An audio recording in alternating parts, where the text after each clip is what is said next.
올 겨울은 그리 춥지 않은데 저만 추운 겁니까?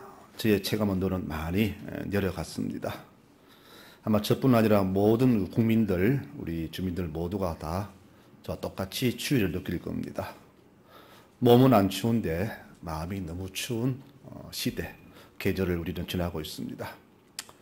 지금 우리는 개인뿐 아니라 교회와 나라와 민족 전체가 어둠과 아픔과 추위에 이렇게 떨고 있습니다. 바로 이 민족과 우리 교회에 속히 따뜻한 입춘의 계절이 왔으면 참 좋겠습니다. 모두가 대부분 순탄한 인생을 바라지요. 우리 특별한 걸 바라지 않습니다. 그런데 인생은 그렇지가 않습니다. 그래서 인생을 광야, 바다, 들판으로 비유한 이유가 바로 여기에 있는 것 같아요. 뜻하지 않은 일이 생기고 갑작스러운 불행이 닥쳐오고, 그래서 인생은 종잡을 수가 없습니다. 오늘 말씀은 이렇게 이 아픔의 시대에 어떻게 해야 될까? 어찌하면 좋을까? 오늘 이 위기를 벗어나는 길을 한번 찾아보려고 합니다. 우리는 큰 문제가 생기면 우선 이런 생각하죠. 내가 무슨 큰 죄를 지었나? 내가 무슨 잘못을 했나? 라는 생각으로 자기에게 먼저 자책하고, 또 하나님이 이 때문에 내게 벌 주시는가? 그런 생각을 제일 먼저 합니다. 맞는 말도 되겠지만은 또 틀리기도 합니다. 고난은 여러 종류로 다가오잖아요. 바로 사별 또는 질병, 사고, 실패, 이런저런 이유로 우리를 짓누릅니다. 하지만 성경에는 이렇게 고난이 오는 이유를 몇 가지로 구분하고 있는데, 먼저 이유를 먼저 한번 살펴보려고 합니다. 먼저 고난의 이유는 나의 죄로 받는 고난이 있습니다. 시편 38편은 다윗이 하나님께 기도한 기도 제목입니다. 여호와여, 화를 내셨다고 나를 책망하지 마시고 나를 징계하지 마십시오. 주의 화살이 나를 찌르고 주의 손이 나를 심히 짓누르나이다. 내 살이 성한 곳이 없고 내 뼈도 평안함이 없습니다. 내 상처가 썩어서 악취가 납니다. 허리에 열기가 가득하고 내 살에 성한 곳이 없나이다. 바로 고통을 호소한 다윗의 시입니다. 그럼 다윗은 어떤 죄를 지었는가? 죄를 지었기 때문에 이 죄 때문에 나를 벌하지 말라는 그런 기도가 지금 시편 38편의 기도입니다. 야고보서 5장 13절에는 너희 중에 고난 당한 자가 있느냐? 그는 기도할 것이요. 병든 자가 있느냐? 그는 교회 장로들을 청할 것이요. 그들은 주의 이름으로 기름을 바르며 위하여 기도하라. 믿음의 기도는 병든 자를 구원한다라고 그렇게 말씀을 합니다. 여기서 말하는 고난은 바로 나의 죄 때문에 받는 하나님의 징계를 말합니다. 이렇게 우리의 고난은 제일 먼저 나의 죄 때문에 받는 징계로 오기도 합니다. 두 번째 고난의 이유는요, 자원하여 받는 고난이 있습니다. 우리 주께서 말씀하시잖아요. 의를 위하여 핍박을 받는 자는 복이 있다 그랬습니다. 즉 이것은 내가 의지로 받는 겁니다. 세상의 불의를 묵과하지 않고 그걸 비판하면서 바로 세우려다가 받는 의의 고난이죠. 이런 고난이 내게 있다는 것이죠. 주님은 이런 고난 받는 자에게 이렇게 축복하십니다. 너희에게 복이 있다. 기뻐하고 즐거워하라. 너희 상이 크다. 선지자도 그렇게 핍박당했다고 하시면서 그런 고난 받을 것을 주께서 당부하십니다. 세 번째 우리가 받는 고난의 이유는 이제 이유 없는 고난이죠. 즉 이게 가장 우리가 참 힘든 건데, 내 의사와 상관없이 애매하고 억울하게 당하는 그런 고난이 있습니다. 나는 잘못이 없는데, 나는 조심했는데 갑자기 타이에서 사고를 당합니다. 길을 가는데 갑자기 차가 달려서 나를 치기도 하고, 옆집 불이 났는데 내 집까지 타버리는 그런 경우, 나는 분명히 선을 베풀었는데 상대는 나의 의도를 곡해해서 나에게 아픔을 주는 그런 일들, 이런 일들이 참으로 많잖아요. 이렇게 세 번째 이유 없는 고난이 있습니다. 이 고난 속에는 내가 내 육신을 잘못해서 사고 나서 그래서 몸을 버리는 그런 아픔도 있습니다. 이렇게 세 가지 고난을 말씀드렸고요. 마지막 네 번째는 하나님 주시는 훈련이 있습니다. 이 훈련을 성경에서는 그냥 시험이라 그렇게 말을 했는데, 좋은 예가 하나님과 아브라함의 관계입니다. 하나님이 아브라함을 시험하시려고 라는 그런 대목이 있는데 바로 이 훈련 때 받는 고난이 있습니다. 이삭을 바치라 했습니다.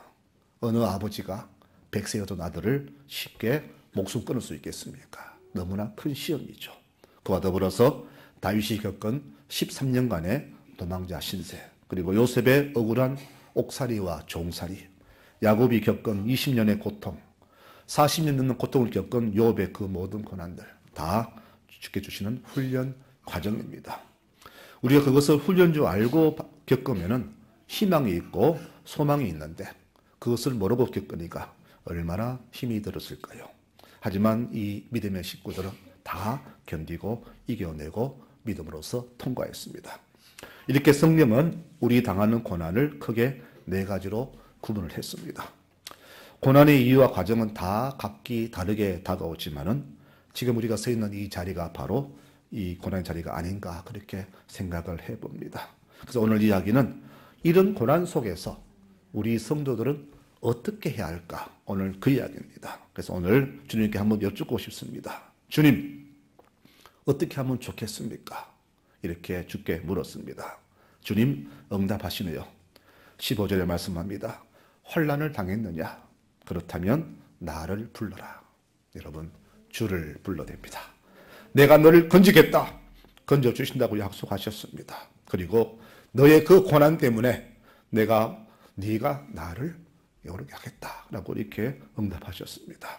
여러분, 우리는 평소에도 기도하지만은 오늘 이 말씀 속에서 이 환난 때 우리가 어떻게 기도해야 할까 원리를 한번 깨달아 보려고 합니다. 환난 만나면은 나를 부르라. 기도의 서론입니다. 여러분, 고난 중에 있습니까? 주를 부르시기 바랍니다.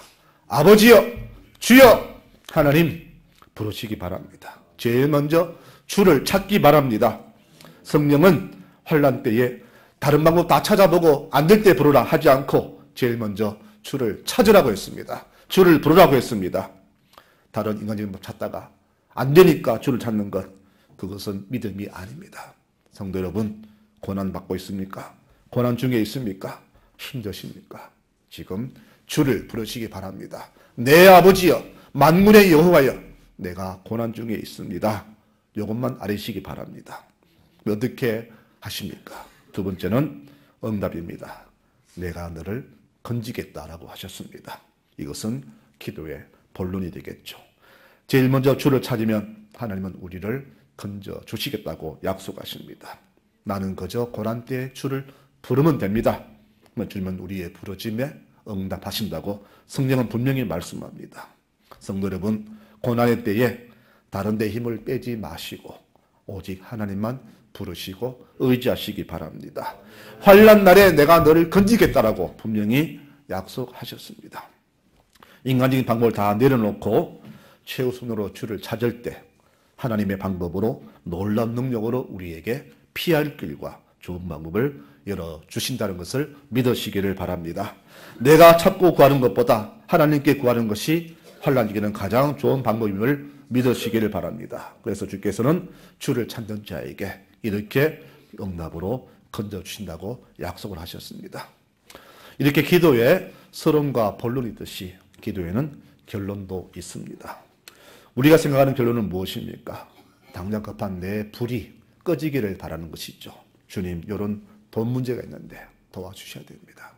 내 아들이 아픕니다. 낫게 해주셔야 됩니다. 우리 그것만 바라잖아요. 하나님의 응답은 그게 아닙니다. 여러분, 네가 나를 영원롭게 할 것이다 라고 더 크게 기도의 폭을, 축복의 폭을 넓혀주십니다. 나는 고난 때에 주를 부르짖었는데 어찌서 주께서 나 때문에 영광을 받으시는가?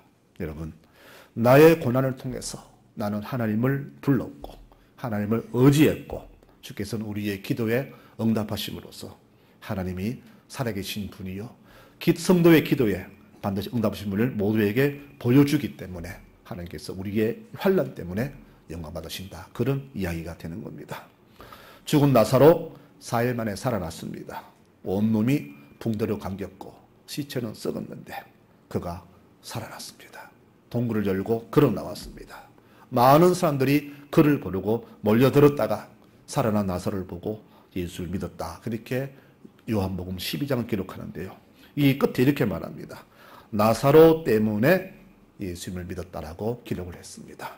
여러분, 우리의 고난 때문에 이 고난으로 주께 부르짖었더니 주께서 응답하셨고 그 응답으로 인해서 오히려 주님이 영광 받으셨다는 그런 이야기가 된다는 것이죠.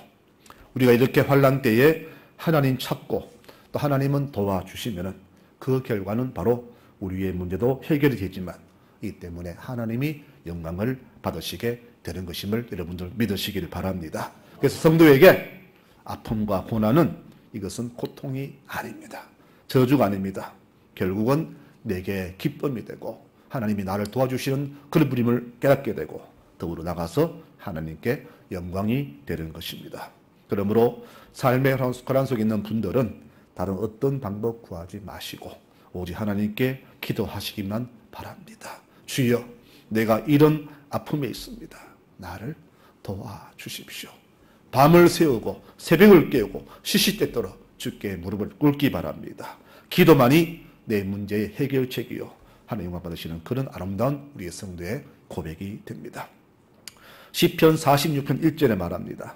하나님은 우리의 피난처시요 힘이시니 환난 중에 만날 큰 도움이시다. 여러분, 가장 지혜로운 사람은 환난 때에 하나님께로 피하는 사람입니다. 저나 그래서 힘 있는 자에게, 돈 있는 자에게, 누구에게 기대지 마십시오. 하나님께로 피하시기 바랍니다. 다윗은 시편 18편에서 찬송하기를 여호와는 나의 반석이요 요새시요 나를 건지시는 분이시요 나의 하나님이요 나의 바위시요 나의 방패요 나의 구원의 뿌리시요 나의 산성이라고 그렇게 주를 찬송했습니다. 내가 환난 중에 여호와께 아뢰며 나의 하나님께 부르짖었더니 그가 그의 성전에서 내 소리를 들으셨다라고 다윗은 고백했습니다. 여러분, 이 환난의 시기, 어려운 시기에 우리 할 수 있는 최고의 방법은 주의 전에서 주께 부르짖는 기도뿐입니다. 그러므로 우리 평소에도 늘 기도에 이 아름다운 기도에 탑을 쌓아 놓아야 합니다. 위기 때만 새벽을 깨우고 울고 불고 하는 일회적인 그런 기도가 아니라 늘 기도로 준비하고 기도로 도움을 구하는 성실한 기도의 정도로 살아가야 됩니다. 그래야만이 위기의 때에 우리의 이 기도는 더 빨리 응답이 되고 주께서는 우리의 기도를 들으시고 믿음의 자세를 보시고 우리에게 응답하시는 겁니다. 근데 오늘 말씀드린 말씀의 결론은요. 이 위기 시대에 우리가 드릴 기도는 그냥 평범한 기도가 되어서는 안 된다는 겁니다. 내 가정과 내 가족과 삶의 터전을 평안히 지켜주십시오. 우리는 평소에 이런 기도 하잖아요. 여러분, 이 기도 말고 이 위기의 시대에는 다른 비장한 각오로 주께 기도 드려야 됩니다. 그 기도가 바로 어떤 기도인가? 오늘 두 가지 말씀하는데요. 먼저 회개 기도입니다. 14절에 말씀합니다. 감사로 하나님께 제사를 드리며 지극히 높으신 이에게 내 서원을 갚으며 이렇게 말합니다. 네 서원을 갚으라고 하잖아요. 서원은 뭡니까? 하나님과 약속입니다. 내가 주와 약속했는데 약속을 잊었습니다. 까먹었습니다. 어떤 분은 알면서도 지키지 않았습니다. 힘들 때는 서원을 했는데 해결되니까 서원한 게 아까워서 약속을 묻어두고 모른 척하고 있습니다. 주께서 그것을 회개하라 그렇게 오늘 말씀을 하십니다. 여러분, 약속한 건 많지요. 새해가 되면은 주께 약속 많이 합니다. 약속을 남발하죠. 정신들처럼 당선되기 위해서 헛된 공약 막 남발하잖아요. 여러분, 낫게 해주시면, 해결해 주시면은, 우리 아이 이렇게 해주시면은, 어느 대학 가면은, 취업되면은, 그러나 그 뒤에는 우리가 모르쇠로 일관하잖아요. 이뿐이 아닙니다. 비양심으로 살아가는 우리의 모습들, 말씀 듣고서도 외면하는 모습들, 내게 이익이 되면 귀를 열지만은 이익이 안 되면 귀를 막는 그런 모습들 다 주께 회개해야 됩니다.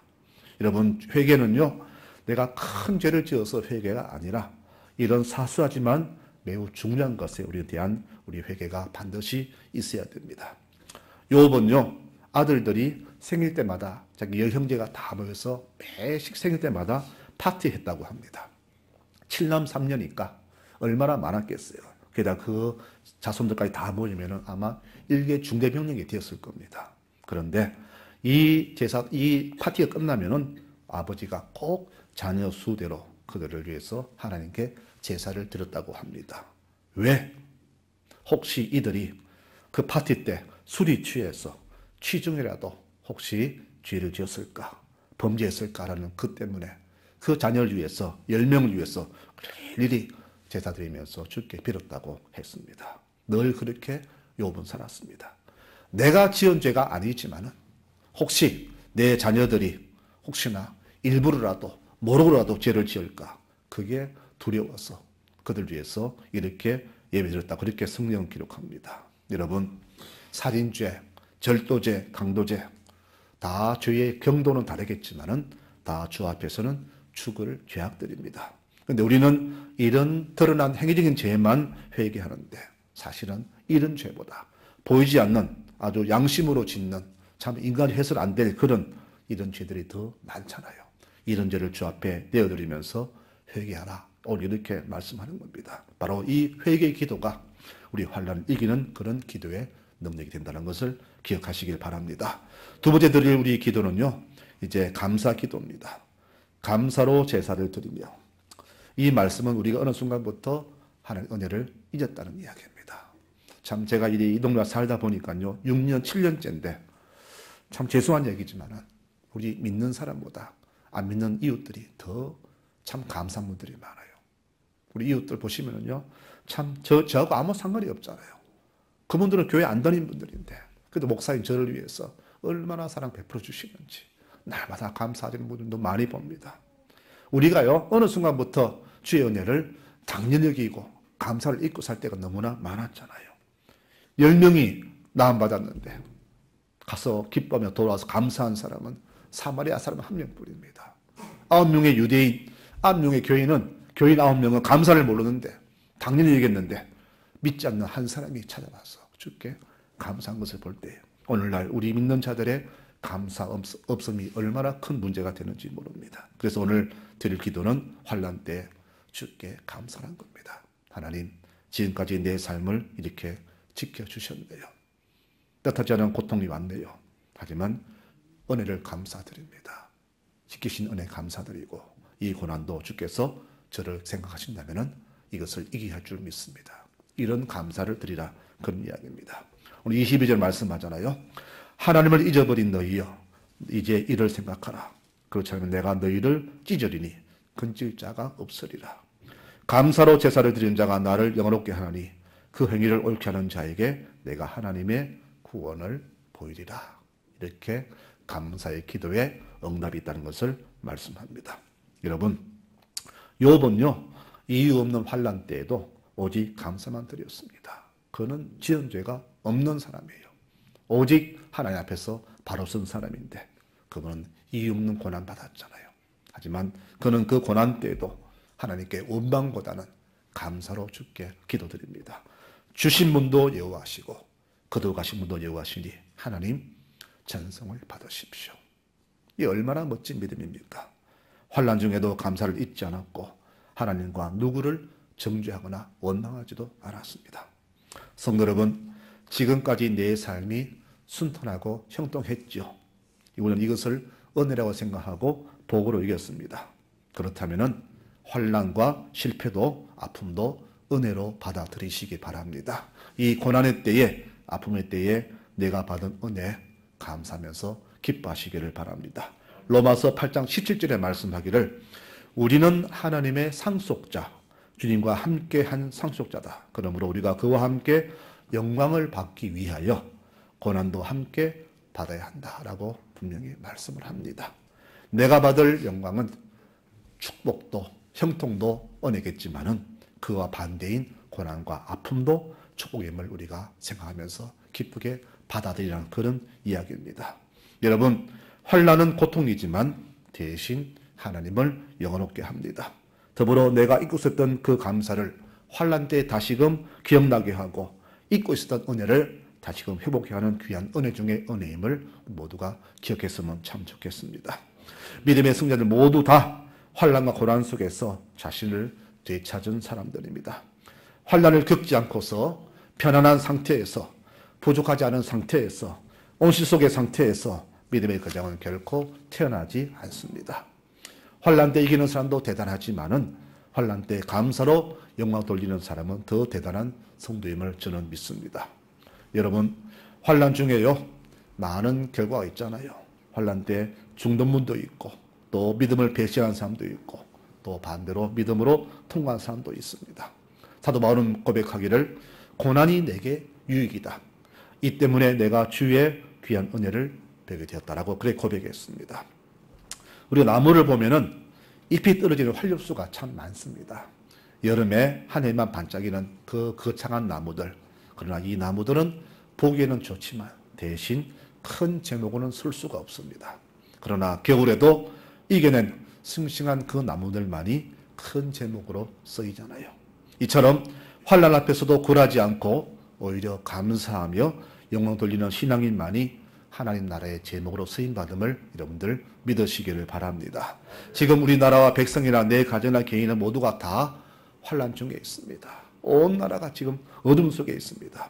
그러나 이 와중에 원망, 불평, 이것은 우리의 삶을 더 어렵게 합니다. 모두가 원망하고 불평할 때 우리 성도들은 오히려 하나님을 바라보면서 회개하고 감사를 영광 돌리는 우리 교우들이 되어야 할 것입니다. 이런 우리의 자세가 이 나라 민족을, 우리 가정을, 우리 개인의 삶을 다시금 형통케 하는 귀한 비결됨을 여러분들 믿으시기 바랍니다. 말씀을 맺겠습니다. 훈련이 안 된 병사는 전투에 나설 수가 없습니다. 평소에 훈련 잘 된 병사만이 훌륭한 전사가 되듯이 기도도 평소에 훈련이 되어 있어야 됩니다.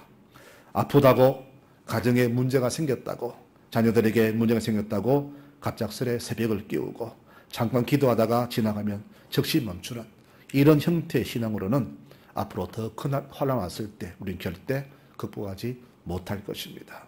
그래서 어두운 시대일수록 기도 외에는 다른 아무도 없다는 것을 기억하면서 늘 기도에 믿음에 무릎을 꿇는 우리 교우들이 되시기를 축원합니다. 늘 평소에 무릎을 꿇어댑니다.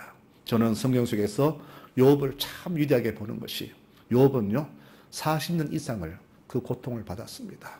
아내는 떠나가 버렸고 10자녀는 다 죽었습니다. 집안은 완전히 풍비박산이 났습니다. 더불어 그에게는 참 아름답지 않은 질병이 그를 찾아왔죠. 그 피부병, 지금 말하는데 보니까 이게 간질병, 문둥이병이 나더라고요. 나병. 그 고난의 사회를 40년 있으면서도 그는 하나님 원망하지 않았잖아요. 주님, 내가 주께 무슨 죄를 지었습니까? 말씀하시면 제가 고치겠습니다. 그걸 하나님은 침묵했습니다. 사람들이 그를 비난했습니다. 네가 죄가 있기 때문에 받은 것이 아니냐. 그러나 욥은 묵묵히 견뎌냈습니다. 그 힘이 어디서 나왔겠습니까? 아들 10명이 10자녀가 생일 때마다 혹시나 죄 지었을까 싶어서 늘 그들에게 기도했던 그 믿음의 그 자세, 그 믿음의 기도의 구력이 바로 그 욥을 그렇게 이기게 했던 것입니다. 성도 여러분, 고난은 앞으로 더 많이 찾아올 것입니다. 더 큰 고난이 찾아올 것입니다. 어떻게 이기시렵니까? 이때 어찌하시렵니까? 여러분, 기도해야 됩니다. 그리고 지금부터라도 기도에 무릎을 꿇기 바랍니다. 기도를 쌓으시기 바랍니다. 나무가 하루아침에 자라지 않듯이 우리 믿음은 금방 자라는 게 아닙니다. 오랜 세월 동안 무릎 꿇은 우리의 자세, 엎드린 눈물의 양, 그것들이 바로 우리의 믿음을 자라게 하는 것입니다. 여러분, 유익이 앞에서 할 수 있는 것은 이렇게 기도뿐입니다. 주님 어찌할까요? 라고 한탄하지 말고 주님 이렇게 하겠습니다 라고 무릎 꿇는 우리 모든 교우들이 되시기 바랍니다. 그러니 우리 이런 자세로 이겨내야 됩니다. 내가 가는 그 길을 그가 아시노니 그가 나를 달려하신 후에는 내가 승금같이 되어 나오리라. 이렇게 고난을 이겨내었습니다. 시편 110편 말씀합니다. 고난이 유익이다. 이 때문에 내가 주의 은혜를 다시 한번 깨닫게 되었다. 환난 때 나를 찾아라. 내가 너를 영화롭게 하리라. 여러분, 어떤 이유에서든 내 삶의 자리가 고난의 자리라면은 성도들의 이 믿음의 자세로 이겨내시기를 부탁을 드리겠습니다. 믿음의 기도만이 우리의 삶을 바꿀 수 있습니다. 이 위기 시대에 우리 성도들 할 수 있는 최고 방법, 최선의 방법은 바로 하나님 찾고 구하는 우리의 기도뿐입니다. 여러분, 믿음으로 이겨내십시다. 믿음만이 우리를 이기게 해줍니다. 이 믿음으로 모든 삶을 극복하시는 우리 믿음의 모든 교우들이 되시기를 간절히 축원합니다. 아멘.